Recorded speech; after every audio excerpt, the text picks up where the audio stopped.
शांति। ओम।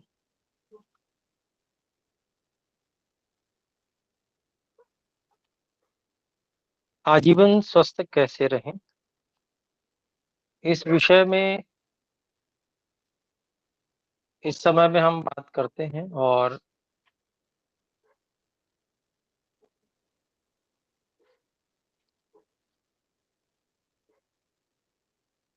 अनेक रोगों के विषय में हम लोग बात कर रहे हैं। जिन रोगों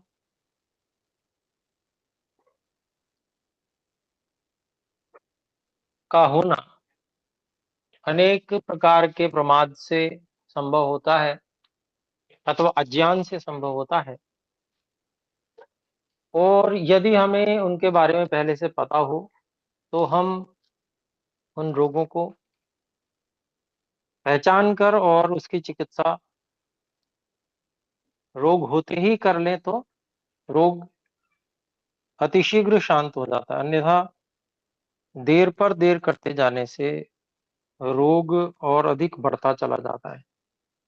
तो इसलिए हम लोग रोगों के विषय में जान पाएँ, तो इसके लिए हम अनेक प्रकार के रोगों के विषय में बात भी कर चुके हैं, और अभी हम उदर से संबंधित जो रोग है, उसके बारे में बात कर रहे हैं। तो उदर रोग कहते हैं इसको। इसमें हमने वातज उदर के जो रूप हैं, अर्थात उसमें क्या-क्या समस्याएँ उत्पन्न होती हैं, उनके विषय में, उनके कारण, ऐसे ही पित्तज उदर किन कारणों से होता है और उसमें क्या रूप उपस्थित होते हैं, उनके विषय में बात कर ली है। और आज हम यहाँ से आरंभ करेंगे कि कफज जो उदर है, उसमें क्या कारण बनते हैं और क्या उसमें स्थितियाँ उत्पन्न होती हैं, रूप बनते हैं। तो महर्षि पुनर्वसु आत्रेय जी इस विषय में बता रहे हैं, कफ के कारण से जो उदर होता है, उदर रोग होता है, उसका कारण जो है वो बिल्कुल भी व्यायाम न करना, कुछ भी शरीर से चेष्टा न करना, बहुत अधिक सोना,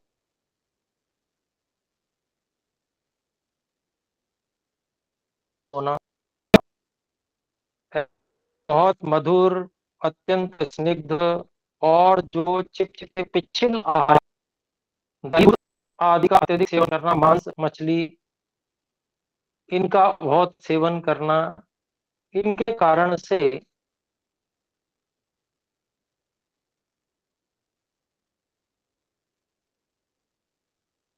कफ प्रकोपित हो जाता है और स्रोत बंद हो जाते हैं, स्रोत कफ से आवृत हो जाते हैं। और जब कफ से स्रोत आवृत हो जाते हैं तो आंत में जो वायु होती है वो कफ को पीड़ित करती है, दबाती है, और पेट फूल जाता है, उदर वृद्धि हो जाती है। तो ये जो उदर रोग है, इसको लोग रोग ही नहीं मानते हैं। और आप और हम ये देखेंगे कि अगर हम मोटा-मोटा अगर गणित लगाएं तो लगभग 80% लोगों को ये रोग होता ही होता है, पर उनको ये पता नहीं है कि ये रोग है, और वो उसको रोग भी मानते नहीं है, और उसके कारण से जो अन्य बहुत सारे रोग उत्पन्न हो जाते हैं, उनकी चिकित्सा में लगे रहते हैं। मूल रोग जो उदर रोग है, उस पे ध्यान नहीं दे पाते और अन्य रोगों की चिकित्सा करते हैं, और कभी ठीक भी होते हैं अन्य रोग, कभी नहीं भी ठीक होते हैं। पर उदर रोग ज्यों का त्यों बना रहता है लोगों को, जिसके कारण से अगर एक बार ठीक भी हो गया रोग तो फिर से रोग उत्पन्न हो जाता है। क्योंकि स्रोतों का अवरोध वात पित्त कफ जिस भी कारण से हुआ हो, और उसके कारण से भोजन जो है वो लंबे समय तक पेट में पड़ा रहता है, फूल जाता है पेट। तो ये जो स्थितियां हैं, इनके कारण से शरीर में शक्ति ठीक से नहीं बन पाती है और व्यक्ति कमजोरी का अनुभव करता है। देखने में मोटा तगड़ा होगा लेकिन कमजोरी अनुभव करेगा।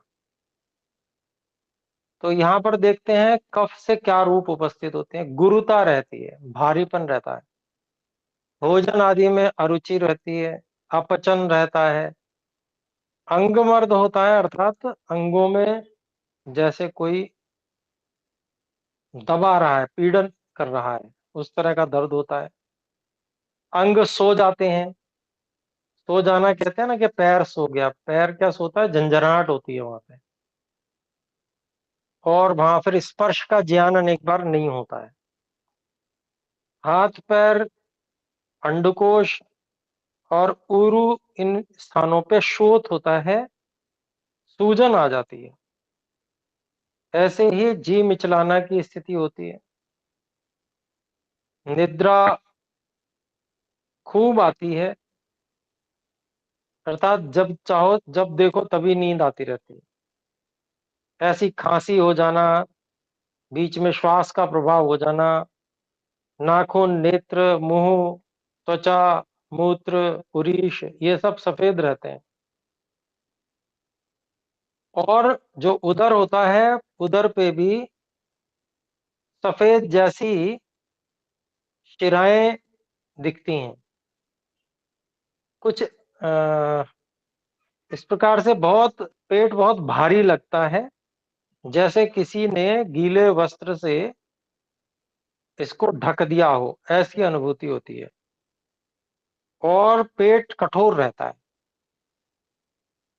तो इनमें से सभी रूप जो हैं वो तुरंत उपस्थित नहीं होते हैं। कुछ रूप आरंभ में तो उपस्थित होते हैं, कुछ ज्यादा लापरवाही के बाद में उपस्थित होते हैं।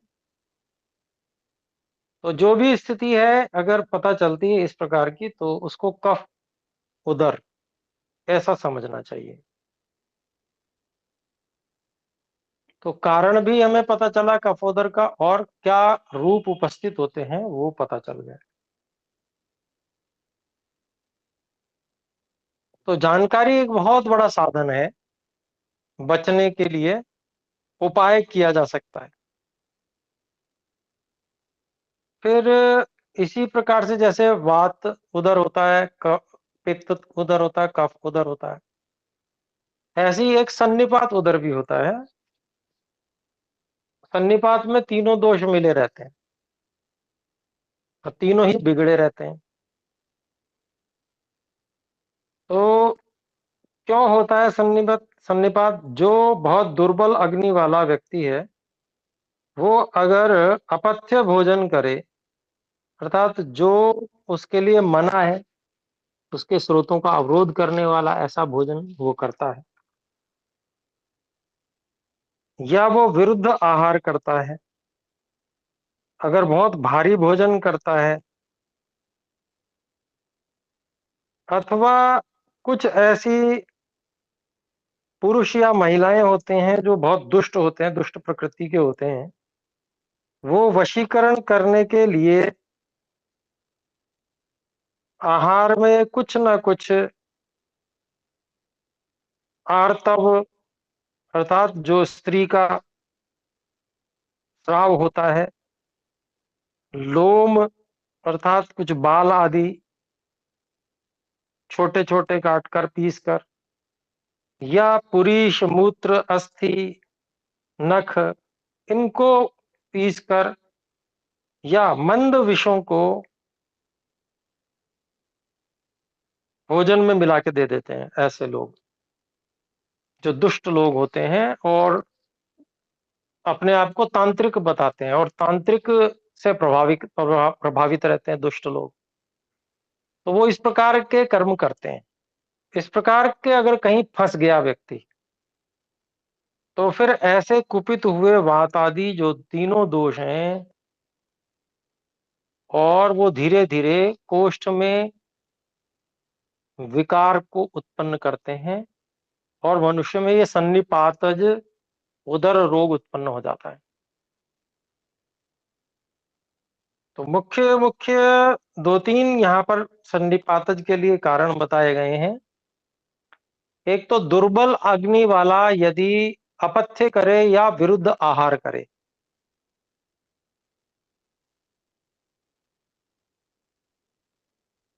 या वो बहुत भारी भोजन कर ले दुर्बल अग्नि वाला, तो भी अनेक बार सन्निपातज उदर हो जाता है। यानी कि तीन कारण तो ये हो गए कि दुर्बल अग्नि वाला अपथ्य आहार ले ले, या विरुद्ध आहार कर ले, या वह बहुत भारी आहार कर ले, अग्नि बल के अनुपात में बहुत भारी हो जो। तीन तो ये कारण हो गए। और चौथा जो इस प्रकार का वशीकरण आदि करने वाले लोग होते हैं, वो अनेक चीजें जो गंदगी है वो मिलाकर खिला देते हैं भोजन में। उसके कारण से ये वात पित्त कफ तीनों एक साथ प्रकोपित होते हैं और धीरे धीरे मनुष्य को उदर रोग, सन्निपातज उदर रोग हो जाता है। तो सन्निपातज उदर रोग का ये चार कारण मुख्य रूप से अपने सामने आए। इसमें क्या समस्या दिखती है, रूप क्या उपस्थित होते हैं, तो उसके विषय में बताया गया है कि जो जो वातज में, पित्तज में और कफज में जो जो रूप बताए गए, वो सब मिले जुले उपस्थित होते हैं। सभी लक्षण थोड़े थोड़े बदल बदल के दिखाई देते रहते हैं। और सभी प्रकार के लक्षण नाखूनों में,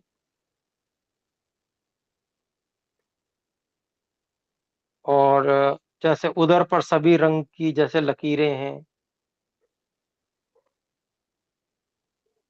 वो दिखती हैं। तो जो अलग अलग रंग की लकीरें बताई हैं, वातज में अलग रंग की, पित्तज में अलग रंग की, कफज में अलग रंग की, यहाँ पर आपको मिले हुए रंग दिखेंगे सब। तो इसको फिर सन्निपातज उदर समझना चाहिए। ये सन्निपातोदर जो है कि ये काफी अधिक कष्ट साध्य है।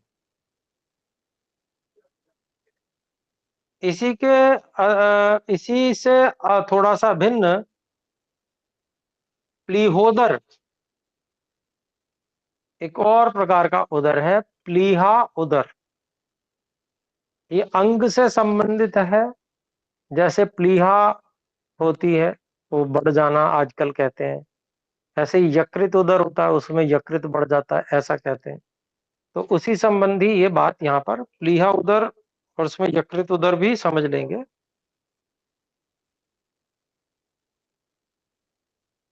तो यहाँ पर क्यों होता है प्लीहा उदर, उसके बारे में बता रहे हैं। भोजन के बाद में सवारी पर जाने से, मतलब ऐसी सवारी जो बहुत व्यथित करती है, अर्थात ऊबड़ खाबड़, ऊंचा नीचा बार बार झटके लगाती है, ऐसी सवारी। तो भोजन करने के पश्चात ऐसी सवारी पर अगर जाए व्यक्ति,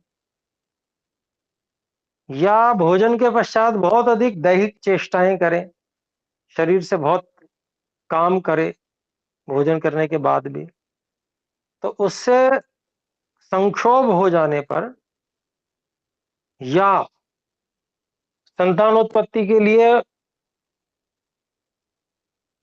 असमय में प्रयास करता रहे व्यक्ति, या बहुत अधिक भोजन के बाद में भार उठा लेता है, अत्यधिक मान लीजिए वो बहुत ज्यादा चलता है, पैदल चलना, जितना सामर्थ्य नहीं उससे ज्यादा,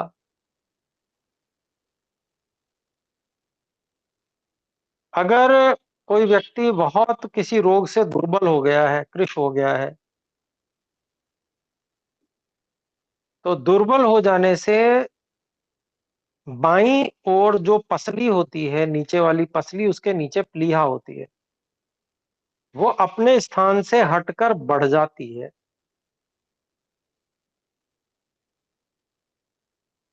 या एक और कारण है, रस आदि के द्वारा बढ़ा हुआ जो रक्त है वो भी तिल्ली को बढ़ा देता है। तो जो तिल्ली बढ़ जाती है इसी को प्लीहोदर कहा जाता है। यकृत क्योंकि काफी बड़ा भाग है तो यकृत का ही एक जो है भाग प्लीहा अलग जो होती है यकृत में ही होती है।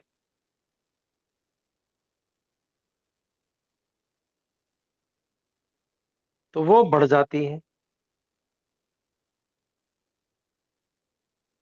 और जब ये प्लीहा बढ़ जाती है तो बहुत कठोर ये रहती है आरंभ में, और पीछे की ओर बढ़ती हुई कछुए के जैसे आकार वाली हो जाती है। अगर इसकी चिकित्सा न की जाए तो यह धीरे धीरे पेट के जो ग्रहणी वाला स्थान है उसको घेर लेती है, उस पर दबाव बनाती है। तो इस प्रकार से स्थान से च्युत होने वाली जो प्लीहा वृद्धि है, ये वातज, पित्तज, कफज और सन्निपातज भेद से ये भी 4 प्रकार की बताई गई है।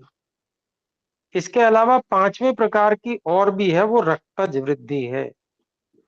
तो प्लीहा दोष जो है वो 5 माने जाते हैं: वातज, पित्तज, कफज, सन्निपातज और रक्तज। जो हमने अभी बात की कि रस आदि के द्वारा बढ़ा हुआ जो रक्त है वो तिल्ली को बढ़ा देता है, तो वो रक्तज होती है। अब प्लीहा उदर अगर है, प्लीहोदर, तो क्या स्थितियां दिखेंगी सामने?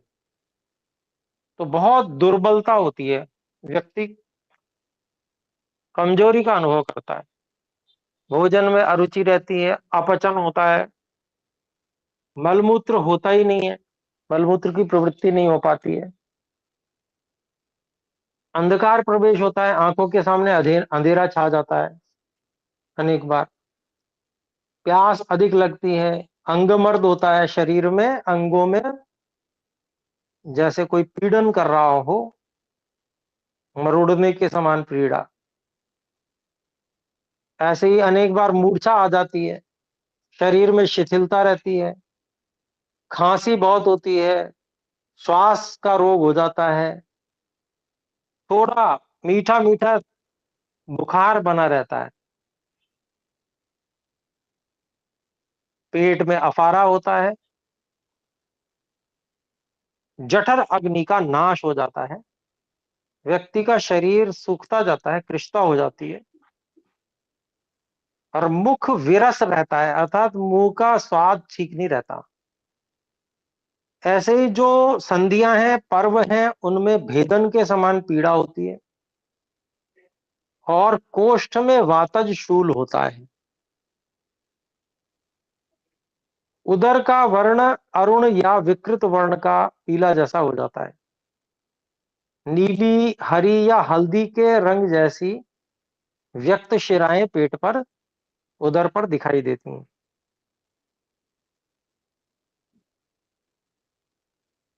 तो अगर ये सब लक्षण दिखाई देते हैं और तो उसमें फिर यही समझा जाता है कि प्लीहोदर की समस्या है। यकृत उदर में क्या होता है, दक्षिण पार्श्व में स्थित यकृत की वृद्धि में भी यही लक्षण दिखते हैं। तो यकृत उदर के भी हेतु और लक्षण और औषध वो प्लीहोदर के समान ही होने के कारण से प्लीहोदर के ग्रहण से ही यकृत उदर का भी ग्रहण कर लिया जाता है। तो दोनों की समान चिकित्सा है, समान ही उसमें समस्याएं दिखती हैं। तो ये बहुत महत्वपूर्ण विषय है, बच्चों को प्रायः ये यकृत बढ़ने की, प्लीहा बढ़ने की समस्या देखी जाती है, कमजोरी वगैरह रहती है बच्चों में, बड़ों में भी होता है।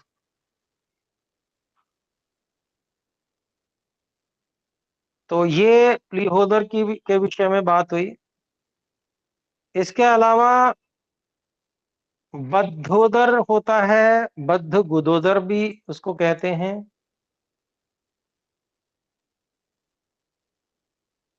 तो ये क्यों होता है तो उसके विषय में बताते हैं। अन्न के साथ में पलकों के बाल या सिर आदि के बालों के अंदर जाने से गुदा मार्ग बंध जाता है और उसके कारण से उदावर्त हो जाता है, अर्थात नीचे से वायु बिल्कुल भी नहीं निकलती, ऊपर की ओर ही आती है। बवासीर के मस्से के कारण से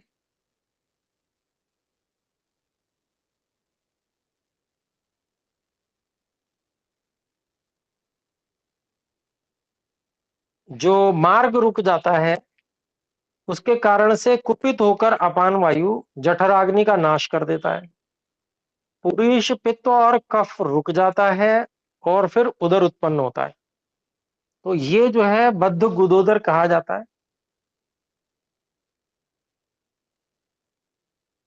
बद्ध बद्धोदर या बद्ध गुदोदर में क्या कैसे लक्षण प्रकट होते हैं उसके बारे में समझते हैं। जब बद्ध गुदोदर होता है या बद्धोदर होता है तो ऐसी स्थिति में तृष्णा होती है, बहुत प्यास लगती है, दाह होता है शरीर में, व्यक्ति को ज्वर अनुभव होता है, बुखार जैसा ज्वर हो जाता है, मुंह और तालू सूखता है, उरुओं में शिथिलता होती है, खांसी बहुत आती है, अनेक बार श्वास भी हो जाता है, बहुत कमजोरी लगती है, भोजन आदि में अरुचि रहती है, अपचन होता है, मलमूत्र रुक जाता है और पेट फूल जाता है, अफारा, आदमान कहते हैं उसे, उल्टी जैसी आती है, छींकें आती हैं, सिर, हृदय, नाभि और गुदा में शूल होता है।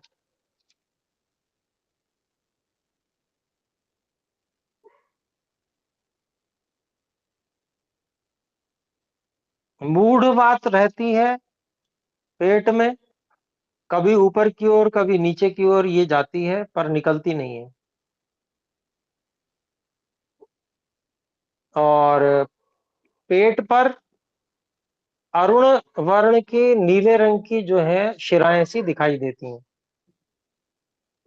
कभी कभी नहीं भी दिखाई देती हैं, और प्रायः नाभि के ऊपर गौपुच्छ के जैसा ऊंचा उठा हुआ स्थान प्रकट होता है। तो इसे जो है बद्ध गुदोदर समझना चाहिए।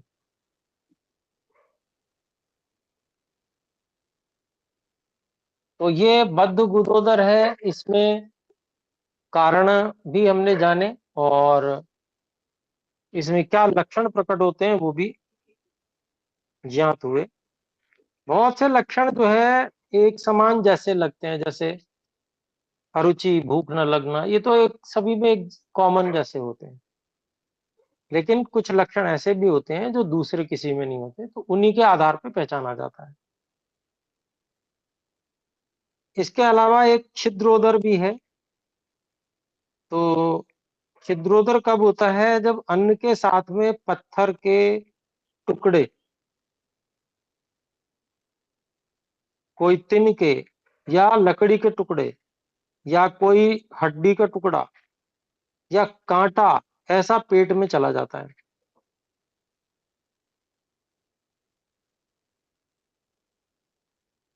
या फिर जब व्यक्ति को जम्हाई बहुत अधिक आती है और वो बहुत अधिक भोजन कर लेता है तो आंत फट जाती है और वो जो चोट है अंदर की वो पक जाती है, और जो ऐसे फटी हुए स्थान है उसमें छिद्रों से रस बाहर रिसता है, जिससे गुदा और आंतें भर जाती हैं।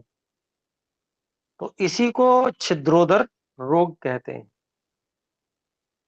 और बाहर से क्या स्थिति प्रकट होती है, कैसा लगता है, तो ये जो छिद्रोदर है ये नाभि के नीचे प्रकट होता है और जलोदर के और अपने अपने बल के अनुसार दोषों के रूपों को दिखाता है। रोगी को लाल, नीला, पीला, चिपचिपा या पिच्छायुक्त मुर्दे की जैसी गंध वाला कच्चा पुरीश आता है और वो हिचकी, श्वास, कास, तृष्णा, प्रमेह, अरुचि, अपचन, दुर्बलता से आक्रांत हो जाता है, तब ऐसा समझना चाहिए कि ये छिद्रोदर है। छिद्रोदर और क्षतोदर एक ही चीज है और इसको परिस्राव्युदर भी कहते हैं। ये तीन नाम है इसके, छिद्रोदर, क्षतोदर और परिस्राव्युदर, परिस्रावी उदर। तो ये इस प्रकार से है। ऐसे ही जलोदर भी है।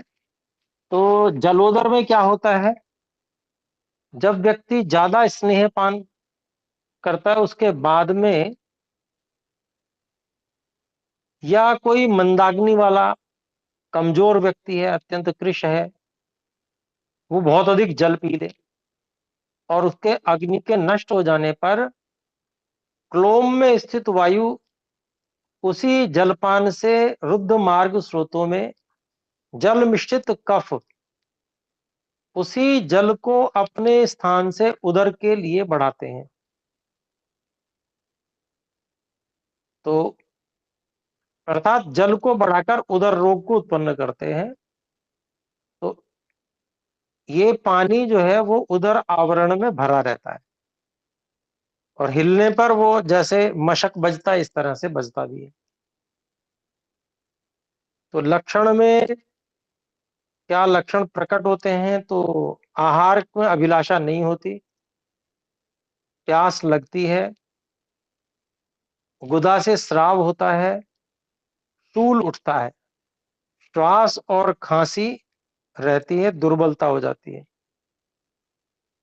और अलग अलग प्रकार की विविध रंगों की जो है अलग अलग पेट में शिराएं ऐसी दिखती हैं। स्पर्श करने पर जल से भरी हुई मशक के समान अनुभव होता है। अगर पेट के एक पार्श्व पर हाथ रखें और दूसरे पार्श्व से उंगली द्वारा झटका दें तो पहले पार्श्व पर रखे हथेली को तरंग के लगने जैसी अनुभूति होती है, जैसे पानी में तरंग उठती है। तो इसी को जलोदर समझना चाहिए।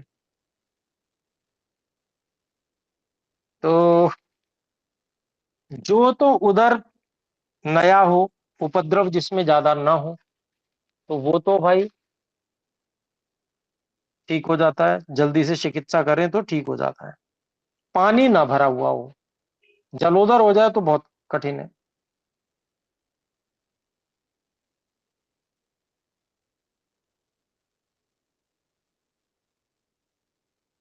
तो शीघ्रता से चिकित्सा करनी चाहिए जब तक पानी ना भरे।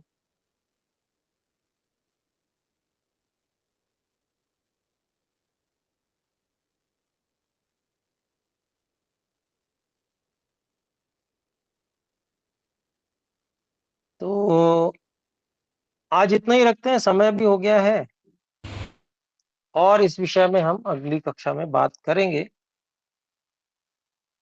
तो आइए एक बार ओम का सब मिलकर उच्चारण करते हैं। ओम।